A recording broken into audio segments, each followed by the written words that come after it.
Gujarat's #1 engineering university, Sankal Chand Patel University, 9642706257.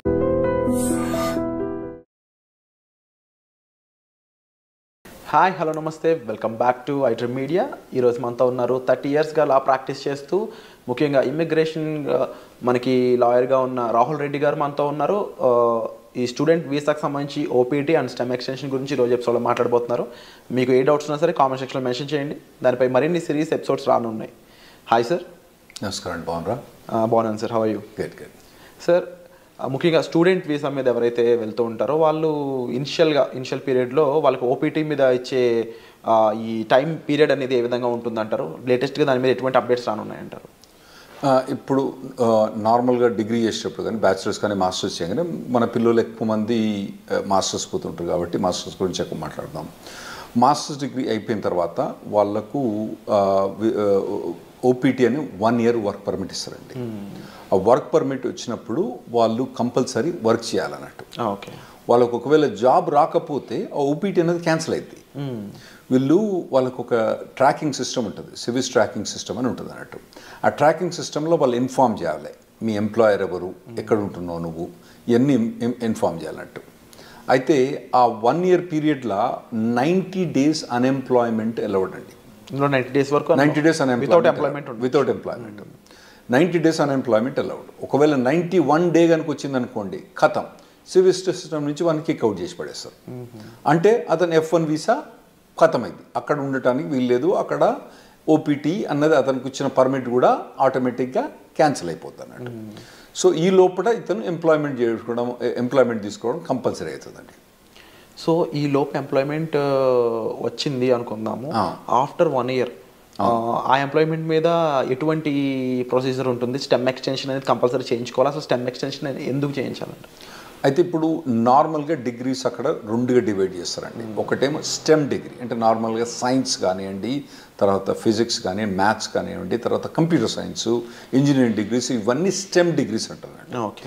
Government అక్కడ పిల్లల్ని stem degrees చేయడానికి promote చేయడానికి ఈ స్టెమ్ ఎక్స్టెన్షన్ ఒకటి పెట్టింది అన్నట్టు. అంటే వీళ్ళకు మాస్టర్స్ డిగ్రీ కంప్లీట్ అయిపోయిన తర్వాత, అంటే కంప్యూటర్ సైన్స్లో మోస్ట్లీ మన వాళ్ళందరూ కంప్యూటర్ సైన్స్లో చేస్తారు కాబట్టి దాని గురించి ఎక్కువ మాట్లాడుకుందాం. సో అందులో ఫస్ట్ 1 year ఓపీటీ అని వర్క్ పర్మిట్ ఉంటుంది. ఆ వర్క్ పర్మిట్ అయిపోయిన తర్వాత అతనికి జాబ్ ఉంటే ఇంకొక 2 years వర్క్ పర్మిట్ వస్తుందండి. దాన్ని స్టెమ్ ఎక్స్టెన్షన్ అంటారు అన్నట్టు. ఆ స్టెమ్ ఎక్స్టెన్షన్లో కూడా 90 days అన్ఎంప్లాయ్మెంట్ అలౌడ్ అక్కడ, అందులో కూడా. అయితే రెండిట్లో కలిపి 150 రోజులే. అంటే ఎక్కడో ఒక దగ్గర తగ్గించుకోవాలన్నట్టు. ఇక్కడ 90 days, అక్కడ 90 days బ్యాక్స్, ఓవరాల్గా 150 days దాటకూడదు అన్నట్టు. స్టెమ్ ఎక్స్టెన్షన్లో కూడా జాబ్ కంపల్సరీ ఉండాలి, జాబ్ కంపల్సరీ చేయాలి. అంటే ఈ 180 days పక్కన పెడితే యాక్చువల్లీ 150 90 + 90 కాదు, అక్కడ ఇక్కడ 60 ఇవ్వాలన్నా అక్కడ 70 ఎక్కడో కంట్రోల్ చేసి పెట్టాలన్నట్టు. సో ఇన్ కేస్ ఈ స్టెమ్ ఎక్స్టెన్షన్ కన్నా ముందు తనకి జాబ్ పోయినట్లయితే ఓపీటీ టైంలో ఇంకా స్టెమ్ ఎక్స్టెన్షన్ కూడా ఉండదంటారు. ఒకవేళ స్టెమ్ ఎక్స్టెన్షన్ చేసే టైంలో ఓకే, మీకు మొదలే స్టెమ్ ఎక్స్టెన్షన్ ఓపీటీ అయిపోక ముందే మీకు 3 months ముందే స్టెమ్ ఎక్స్టెన్షన్ ఫైల్ చేసుకోవచ్చు. ఒకవేళ స్టెమ్ ఎక్స్టెన్షన్ ఫైల్ చేసుకునే తప్పుడు ఒకవేళ జాబ్ లేదనుకోండి, ఇక మనోని గోవిందా, అతనికి మాత్రం ఆ స్టెమ్ ఎక్స్టెన్షన్ రాదు. కంపల్సరీ అప్పుడు జాబ్ ఉండాలి. సో కంపల్సరీ ఓపీటీ టైంలో జాబ్ ఉండాలి అండ్ అది ఎక్స్టెన్షన్ టైంలో కంపల్సరీ జాబ్ ఉండాలి. ఓపీటీ మొదలైనప్పుడు ఉండనక్కర్లేదు, ఓపీటీ ఎండ్ అయ్యేటప్పుడు మాత్రం కంపల్సరీ ఉండాలి, లేకపోతే మనోడు గోవిందా అవుతాడు, స్టెమ్ ఎక్స్టెన్షన్ రాదు. సో ఓవరాల్గా how long they can stay? 3 years time duration proper stay చేయొచ్చు? అవునండి, 3 years. అంటే 2 years ఏమో వీళ్ళు మాస్టర్స్ చేస్తారు. టిపికల్గా 1.5 year వీళ్ళు మన వాళ్ళు పోయేది ఆగస్ట్ పోయిన తర్వాత మే జూన్ కల్లా గ్రాడ్యుయేట్ అవుతారు నెక్స్ట్ ఇయర్కు. అంటే 1.5-2 years వీళ్ళు గ్రాడ్యుయేట్ అయిపోయిన తర్వాత మళ్ళీ వీళ్ళకు 3 years. ఫస్ట్ ఓపీటీ 1 year, తర్వాత స్టెమ్ ఎక్స్టెన్షన్ 2 years. ఈ 3 years పర్మిట్ ఉంటుంది, వర్క్ పర్మిట్. ఈ లోపల కనుక మనోడు లాటరీ, H1B లాటరీ మీకు తెలుసు కదా, మార్చ్లో 80,000 members H1B లాటరీ చేస్తారు కదా. అప్పుడు చేసినప్పుడు ఇతను ఎంప్లాయర్ H1B లాటరీ చేస్తే H1B వచ్చేస్తేనేమో ఖతం అన్నట్టు. ఓపీటీ స్టెమ్ ఎక్స్టెన్షన్ ఈ అబ్బాయికి అవసరం లేదు, H1B మూవ్ అవుతాడు అన్నట్టు. ఒకవేళ రాకపోతే, అప్పుడు కూడా రాకపోతే ఇక మళ్ళా వేరే వీసా పోవడం కానీ లేదంటే వెనకకు రావడం కానీ అవసరం పడుతుందండి వీళ్ళకు. ఈ ఓపీటీ స్టెమ్ ఓపీటీ రెండు సిమిలర్ అనిపిస్తుంది సార్, డిఫరెన్సెస్ ఏం లేవా ఈ రెండిట్లో? చాలా డిఫరెన్స్ ఉందండి. ఓపీటీ ఉన్న స్టెమ్ ఎక్స్టెన్షన్ చాలా డిఫరెన్స్ ఉంది. ఓపీటీ పీరియడ్లో వాలంటరీ ఎంప్లాయ్మెంట్ అలౌడ్, అంటే internship, unpaid internship allowed. Okay. అంటే ఏదైనా కంపెనీ ద్వారా కానీ ఏదైనా ట్రైనింగ్ ఇస్తాననుకోండి, ఈ అబ్బాయి కనుక అక్కడికి పోయి, అబ్బాయి కానీ అమ్మాయి కనుక అక్కడికి పోయి వాళ్ళు ట్రైనింగ్ తీసుకుంటే పని చేయకున్నా కూడా ట్రైనింగ్ తీసుకున్నందుకు దానికి డబ్బులు ఇవ్వరు.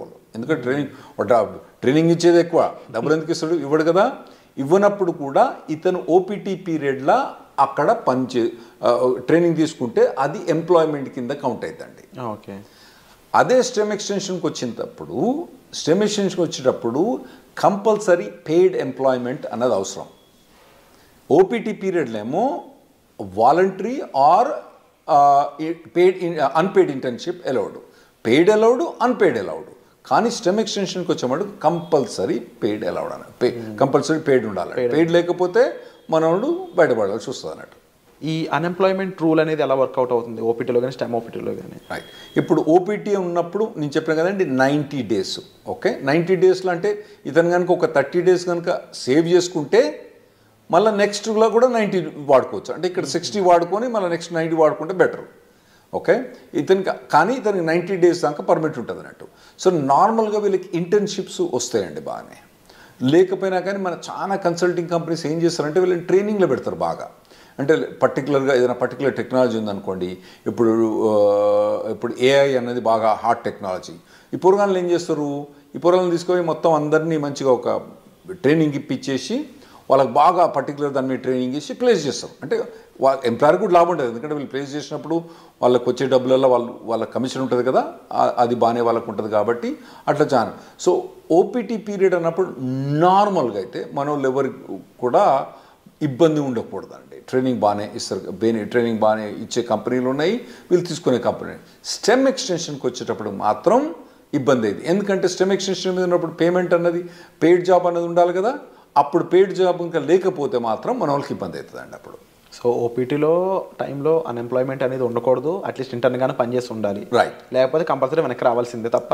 రైట్, కంపల్సరీ వెనక్కి రావాల్సిందే. సో ఈ టైంలో అంటే స్టెమ్లో కానీ ఓపీటీ టైంలో కానీ జాబ్ లేకుండా ఉన్న పర్సన్ లీగల్గా స్టే చేయడానికి ఏమైనా ఆప్షన్స్ ఉన్నాయి? అంటే నేను చెప్పినా కదండి, మొత్తం టోటల్గా 150 days అలౌడ్. ఫస్ట్ దాంట్లో 90 చేస్తే నెక్స్ట్ 60, ఫస్ట్ దాంట్లో 60 చేస్తే నెక్స్ట్ 90. ఏ దాంట్లో కూడా 90 కన్నా ఎక్కువ చేయరాదు అన్నట్టు. అంత మటుకు అన్ఎంప్లాయ్మెంట్ అలౌడ్. ఫస్ట్ ఓపీటీ పీరియడ్లో మీకు STEM voluntary unpaid internship allowed, STEM ఎక్స్టెన్షన్లో అలౌడ్ కాదు. సో మీరు అన్నది కరెక్ట్. ఒకవేళ కనుక ఆ 150 days కూడా క్రాస్ అయితే అతను లీగల్ స్టేటస్ పోద్ది. ఇవన్నీ ఇన్ఫర్మేషన్ ట్రాకింగ్ ఎక్కడ ఉంటుంది అంటే సివిల్ సిస్టంలో ట్రాకింగ్ ఉంటుంది అన్నట్టు. వాళ్ళు ట్రాక్ చేస్తూ ఉంటారు అన్నట్టు. ఇవన్నీ వీళ్ళు చెప్పాలి, పిల్లలు పోయి వాలంటీర్గా నాకు జాబ్ పోయింది పోలేదని. అందులో కూడా ఇన్వెస్టిగేషన్స్ అవుతూ ఉంటాయి అప్పుడప్పుడు.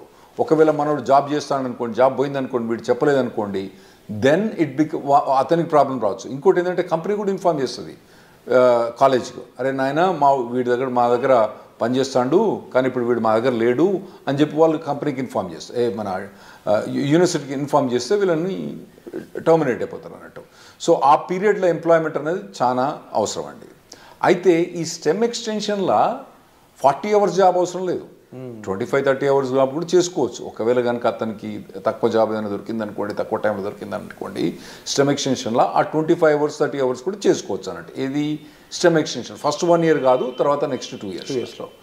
ఓపీటీలో ఇన్ కేస్ ఈ ఫ్రీ జాబే ఉంది, ఇంకా అవును నెక్స్ట్ స్టెమ్ ఎక్స్టెన్షన్ ముందు కూడా ఫ్రీ జాబే ఉంది అంటే ఓపీటీ నుంచి స్టెమ్ ఎక్స్టెన్షన్ పోయేటప్పుడు ఆ స్టెమ్ ఎక్స్టెన్షన్ జాబ్ అన్నది కంపల్సరీ పెయిడ్ జాబ్ ఉండాలి, లేకపోతే USCIS పర్మిషన్ ఇవ్వదు, స్టెమ్ ఎక్స్టెన్షన్ ఇవ్వదు. సో లీగల్గా వీళ్ళు ఎలాంటి అప్లై చేయొచ్చు? ఫర్ ఎగ్జాంపుల్ అప్పటికి జాబ్ ఫైండ్ అవుట్ చేయకపోతే లీగల్గా ఇంకేం చేయలేరు అంటారా? అవునండి. స్టెమ్ ఎక్స్టెన్షన్ అప్పుడు కనుక ఒకవేళ కనుక ఫస్ట్ 1 yearలోనేమో వీళ్ళకి ఇంటర్న్షిప్ జాబ్స్ ట్రైనింగ్స్ బాగానే ఉంటుంది. ఆ తర్వాత కనుక వీళ్ళకు ఒకవేళ కనుక పెయిడ్ జాబ్స్ కనుక దొరకకపోతే ఖతం.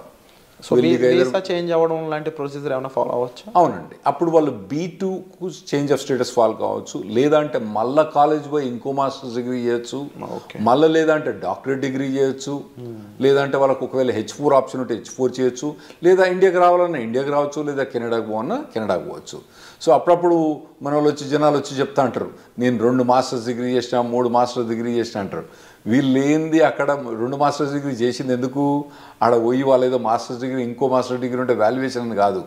90% ఆఫ్ ద మెంబర్స్ ఏమవుతారంటే వాళ్ళు అక్కడ ఉండటానికి వేరే మాస్టర్స్ డిగ్రీ చేస్తారు. అది ఇంకోటి మీరు అడగొచ్చు ఏంటంటే, మరి ఇంకో మాస్టర్స్ డిగ్రీ చేస్తే మళ్ళీ 3 ఏళ్ళు పర్మిట్ వస్తుందా?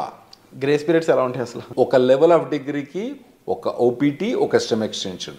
ఇంకో లెవెల్ ఆఫ్ డిగ్రీకి ఒక ఓపీటీ, ఒక స్టెమ్ ఎక్స్టెన్షన్. అంటే బ్యాచిలర్స్ డిగ్రీకి ఓపీటీ స్టెమ్ ఎక్స్టెన్షన్ ఉంటుంది, మాస్టర్స్ డిగ్రీకి ఓపీటీ స్టెమ్ ఎక్స్టెన్షన్ ఉంటుంది, మళ్ళీ డాక్టరేట్ డిగ్రీ ఉంటుంది. మనోళ్ళు చాలా మంది పోయేది మాస్టర్స్ డిగ్రీకి కాబట్టి వాళ్ళు మాస్టర్స్ డిగ్రీ చేసినప్పుడు ఒక ఓపీటీ, ఒక స్టెమ్ ఎక్స్టెన్షన్ అంటే 3 ఏళ్ళు వర్క్ పర్మిట్ ఉంటుంది.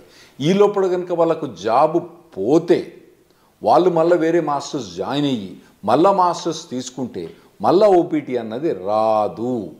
ఓవరాల్గా మాస్టర్స్ అంటే ఒకే ఓపీటీ, ఒకటే మళ్ళీ మాస్టర్ చేసి ప్రతిసారి మాస్టర్ చేసినప్పుడు ఓపీటీ మళ్ళీ అది వస్తుందా? రాదు.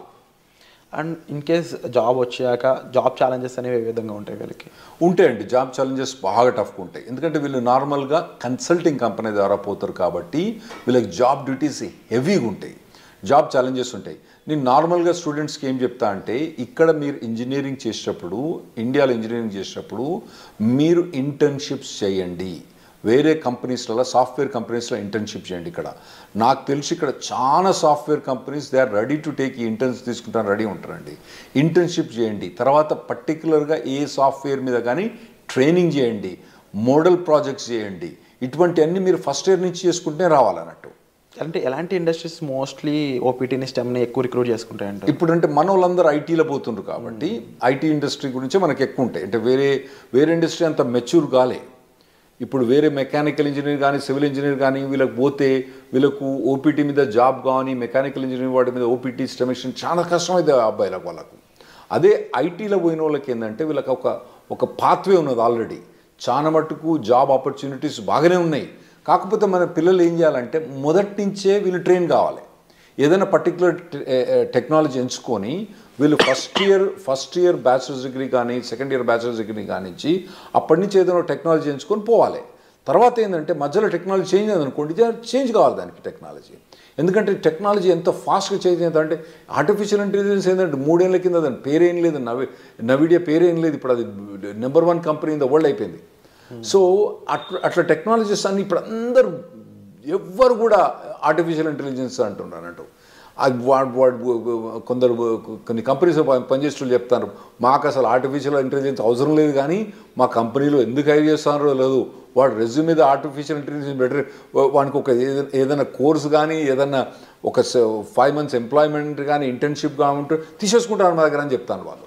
సో అటువంటి హాట్ టెక్నాలజీస్ ఉన్న వాళ్ళు వీళ్ళు చూస్ చేసుకోవడం బెటర్. కాకపోతే కొద్దిగా మొదటి నుంచి కూడా ఒకవేళ, ఎందుకంటే ఇప్పుడు ఏఐ అంటున్నారు, అంతకుముందు డేటా సైన్స్ అన్నారు, రేపు ఇంకోటి అంటారు. సో ఇటువంటి ఏ ఒక్క టెక్నాలజీ కూడా ఒక పర్సన్ ట్రైన్ అయితే ఆ టెక్నాలజీ మారినప్పుడు ఈజీగానే అడాప్ట్ అయిపోతారు. నువ్వు ఉట్టిగానే కూర్చొని 4 ఏళ్ళు ఏం పని చేయకుండా, ఆ తర్వాత నువ్వు మాస్టర్స్ డిగ్రీ చేసేటప్పుడు కూడా ఏం ట్రైనింగ్ తీసుకోకుండా చక్కగా నువ్వు పోయి మాస్టర్స్ డిగ్రీ అయిపోయిన తర్వాత నువ్వు ఓపీటీకి పర్మిషన్ ఇచ్చి ఆడ పోయి జాబ్ ఏమంటే అప్పుడు కష్టమైంది. ఇప్పటి నుంచి మీరు బిల్డప్ చేసుకుంటూ పోవాలన్నట్టు. ఇవి చాలా కాంపిటేటివ్గా ఉంటాయి ఓపీటీ స్టెమ్లో కూడా. అట్ ది సేమ్ టైం మీరు ఈ డౌన్ టర్న్స్, ముఖ్యంగా లే ఆఫ్స్ కానీ అవి ఎంత ఇంపాక్ట్ చేస్తాయంటారు ఓపీటీ వాళ్ళని? బాగుంటాయి, ఓపీటీ మీద ఇంపాక్ట్ బాగుంటుంది. ఫస్ట్ ఒకటి మీరు అర్థం చేసుకోవాలి, శాలరీస్ ఎట్లున్నాయి వీళ్ళవి. యుఎస్ శాలరీస్ 80 లక్షలు 90 లక్షలు ఉన్నది. ఏది ఓపీటీ స్టెమ్ ఎక్స్టెన్షన్ కూడా 80 లక్షలు 90 లక్షల నుంచి మొదలైతే వాళ్ళకి శాలరీస్.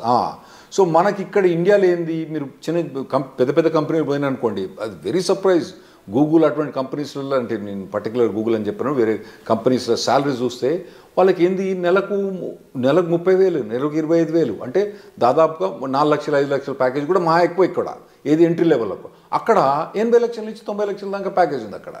అయితే అట్లా ప్యాకేజ్ ఉన్నప్పుడు ఇక్కడ వీనికేమో 5 లక్షలు వస్తా అంటే నీకు ఆడేమో 80 లక్షలు ఇస్తాను అంటే నీ పెర్ఫార్మెన్స్ ఎట్లా ఉండాలి? You have to be at least 10 times better then the guy who's working here. నువ్వు ఉన్నావా లేదా 10 times? లేనప్పుడు నువ్వు షార్ప్మెంట్ స్కిల్ చేసుకోవాలి. నువ్వు అట్లా ఆలోచించాలి. ఇక్కడ వచ్చినానికేమో 5 లక్షలు, నీకేమో 80 లక్షలు, అంటే నీది కనీసం 10 రెట్లు ఎక్కువ ఉండాలి నీ పెర్ఫార్మెన్స్. అంటే 10 రెట్లు ఎక్కువ ఉండాలంటే నువ్వు షార్ప్ అని చేసుకోవాలి. You need to be fit for it. అక్కడ పోయి నేను మాస్టర్స్ అయిపోయిన తర్వాత అప్పుడు నేను నేర్చుకుంటా అంటే ఇప్పుడున్న పరిస్థితిలో మాత్రం నడవదు. 100% కరెక్ట్ సార్, డెఫినెట్లీ మీరు చెప్పిన విషయాలన్నీ కూడా. అండ్ ముఖ్యంగా ఓపీటీ స్టెమ్లో స్టూడెంట్ సిచ్యువేషన్ ఏ విధంగా ఉంటుంది, టైం పీరియడ్ ఎలా ఉంటుంది, గ్రేస్ పీరియడ్స్ అండ్ రాకపోతే ఏంటి పరిస్థితి, ఈ విషయాలన్నీ విన్నారు కదా. అలాగే H1B లాటరీ పరిస్థితుల్లోనూ ఆఫ్టర్ జాబ్ వచ్చాక లైక్లీ ఎఫెక్ట్స్ ఏమేమి ఉంటాయి అనేవి వచ్చే ఎపిసోడ్లో చూద్దాం. So stay tuned. Thank you so much for the information. Thanks.